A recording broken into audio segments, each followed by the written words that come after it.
Gue turun dari bapak kan. Ya. Nah, ya itu kan sebenarnya ya orang tahu lah gimana kali tahu, tapi sebenarnya aku pengen tahu deh, penasaran sebenarnya itu asal usul kita itu dari mana sih? Tentang asal usul ya. Kita ini saya sebut orang Toba. Ya. Bapak taunya bahwa sejak kecil kita ini orang Toba. Sejak kecil bapak taunya kita ini orang Toba. Jadi kalau memakai istilah kalau orang Toba, maka bapak memulainya dengan genetika, dengan DNA, ya kan? Kalau DNA kita itu DNA haplogroup kita orang Toba adalah KM526, kemudian OM95, OB201, OM1110, OP203, RM124. Ini 6 ya.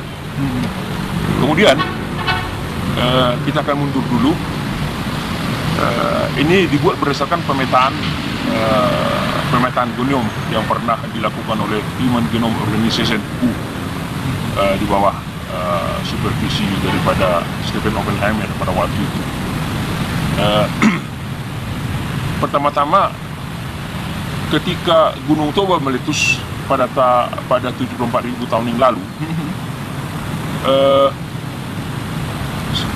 pada waktu itu banyak yang mati, bahkan hampir semua manusia mati. Itu terutama paling banyak itu di Sundaland. Jadi kemudian sekitar 70.000 tahun yang lalu dari Afrika datang lagi bermigrasi. Jadi ada tinggal sedikit itu di Afrika. Dan kemudian dari Afrika bermigrasi lagi, mereka melintasi seperti terusan Suez sekarang ya.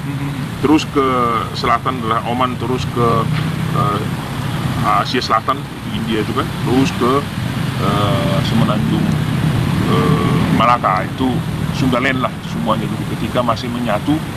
Sumatera, Kalimantan, Jawa, Bali, Bangka Belitung itu masih menyatu, itu Sundaland namanya.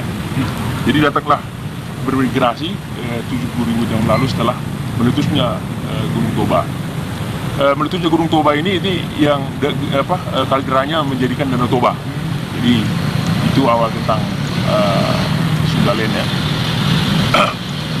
Ketika pemetaan itu dilakukan ya, ketika pada awal kan itu dari Afrika itu A, disebutlah itu A. Ketika terjadi berevolusi dia, kemudian datanglah B, itu kan sekitar di Asia Tengah itu ya, di Timur Tengah gitu ya. Kemudian di India berevolusi lagi, itu C. Dan kemudian mereka terus sampai ke Asia Tenggara, itulah di Sundaland.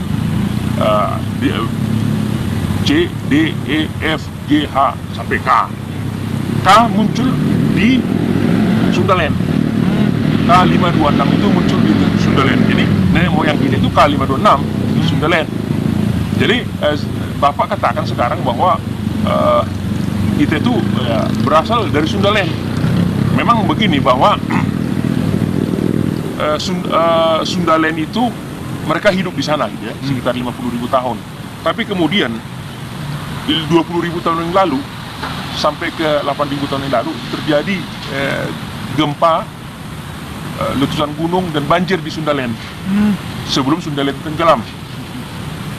Dan pada waktu itu banyaklah orang keluar dari Sundaland. Ada yang ke Asia, ada yang sampai ke Asia Tengah, ada yang sampai ke Eropa. Mereka bermigrasi. Jadi ini yang disebut dengan Out of Sundaland. Dan ketika Stephen Oppenheimer menulis bukunya Eden in the East, maka ketika itulah dia berkesimpulan bahwa peradaban manusia berawal dari Sundaland, gitu ya. Karena KM526 ini memiliki keturunan, ada O, ada juga P. P itu yang menjadi nenek moyang bangsa Eropa. Kemudian sebagian lagi ada yang ke Asia Tengah, itu R.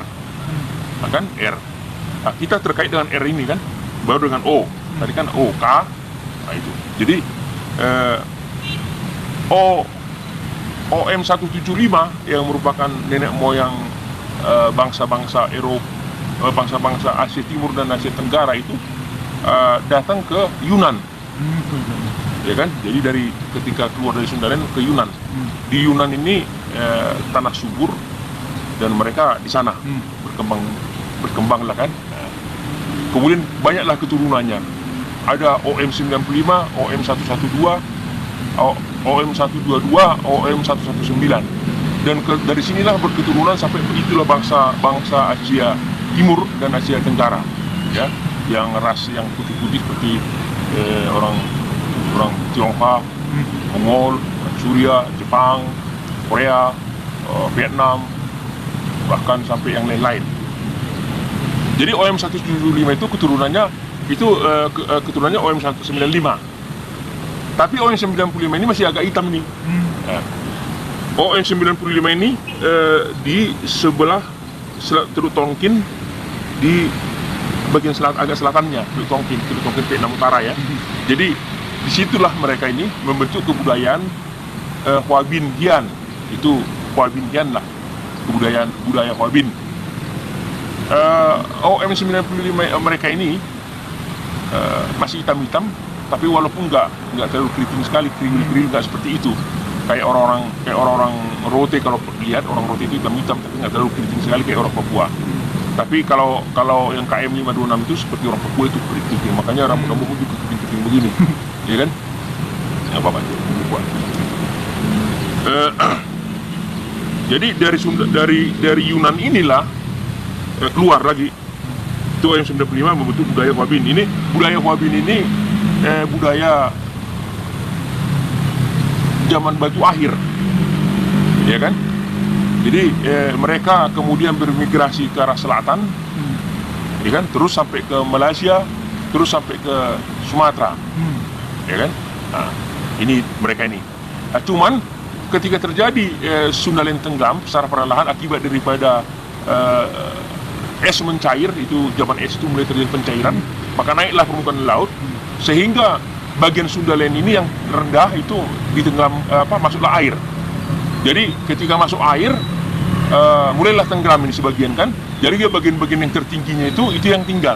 Itulah Sumatera, Pulau Semenanjung Malaka, Pulau Kalimantan, Pulau Jawa, Pulau Bali, Bangka Belitung itu. Jadi kemudian pada masa akhir tenggelamnya ini, itu mereka datanglah melalui Semenanjung Malaka, sebagian tentu ada tinggal di Malaysia, karena ditemukan dari hasil penelitian arkeologi mereka ada di sana kan, ya. Bahkan kemudian para pendukung budaya Hoa Binh ini mereka berbahasa Austroasiatik, ya kan? Jadi kalau dibilang mereka ini penutur bahasa Austroasiatik. Jadi mereka ini itu menjadi orang Semang, orang asli di Malaysia, orang Semang. Jadi kalau lihat orang asli, orang emang di YouTube tuh banyak mereka orang Semang, orang asli itu mereka hitam. Nah, terus itulah yang sampai ke antara Medan sampai ke Lok Sumawe, mereka banyak mendarat di sana. Mereka terjadi perang sehingga Balai Arkeologi Medan dan penelitian arkeologi sudah banyak dilakukan di sana. Itulah mereka ini, para pendukung budaya Hoa Binh. Itu yang Bapak simpulkan dari semua apanya bahwa mereka OM 95, ya kan? Austroasiatik.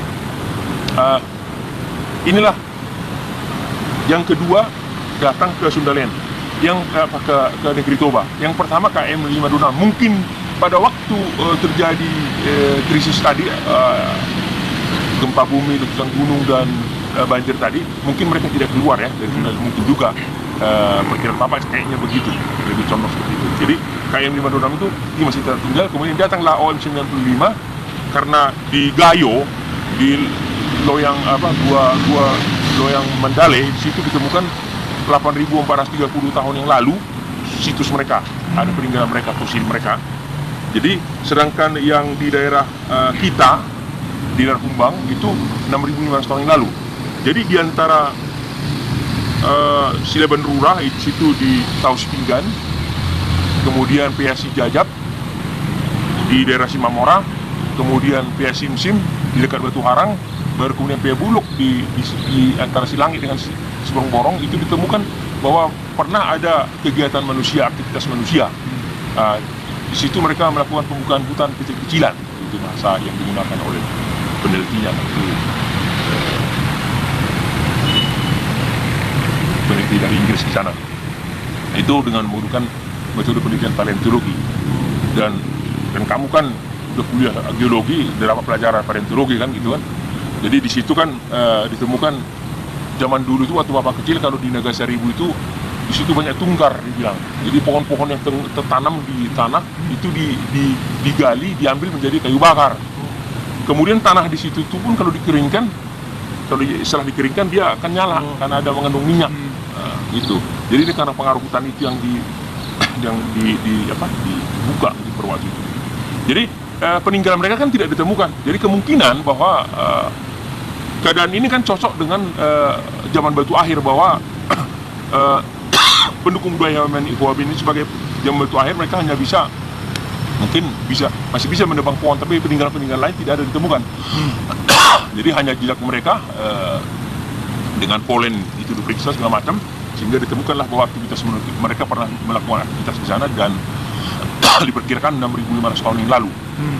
Ini OM 95. Kemudian terjadilah ekspansi Austronesia. Ekspansi Austronesia ini berlangsung sekitar 4.000 sampai 6.000 tahun lalu. Ekspansi Austronesia ini itu terjadi mulai dari daerah-daerah Tonkin ini dan juga dari Taiwan. Cuman OP201 setelah diteliti beberapa ahli genetika bahwa memang mereka dari antara dekat Yunan ini. Kan Yunan ke Teluk Tonkin itu agak nggak terlalu jauh sekali, tapi kembali dekat kayak ini enggak. Cuman di sebelah utara Hwabin tadi, di sebelah utara Hwabin, mereka di situ ada Dongson, dan mereka yang situ para penutur, mereka ini adalah penutur Austronesia, ya kan? Para penutur Austronesia inilah yang melakukan mengembangkan budaya Dongson di Dongson itu. Mereka berbahasa Austronesia, dan ternyata OP201 yang datang ke Toba itu yang berbudaya Dongson itu ya ada gitu. Ternyata itu OP201 kan? Di dari Teluk Tonkin. Baru kemudian OM1110 dan OP203 itu dari Taiwan, ya. Itu mereka datang dari pantai timur. Jadi semuanya datang dari pantai timur, ya kan? OM95, OP201, OM1110, OP203 itu datang dari pantai timur. Nah, kemudian jadi mereka datang ke Toba. Jadi ada 5 marka, ya. Marka yang ke-6 itu RM124. Tadi kan ada R itu sampai ke Asia Tengah. Keturunan daripada R ini ada R1 dan R2. Sedangkan R124 itu adalah R2. Jadi rupanya mereka dari Asia Tengah itu turun ke Asia Selatan, ya kan? Dan khususnya RM124 ini dari India Barat. Jadi mereka mungkin rupanya dulu datang ke Barus, ya. Jadi ada kontak dengan kita, dan Bapak perkirakan itu di milenium kedua tahun Masehi itu terjadi, mereka ada kontak itu, tapi tidak besar, hanya sekitar frekuensinya 2%.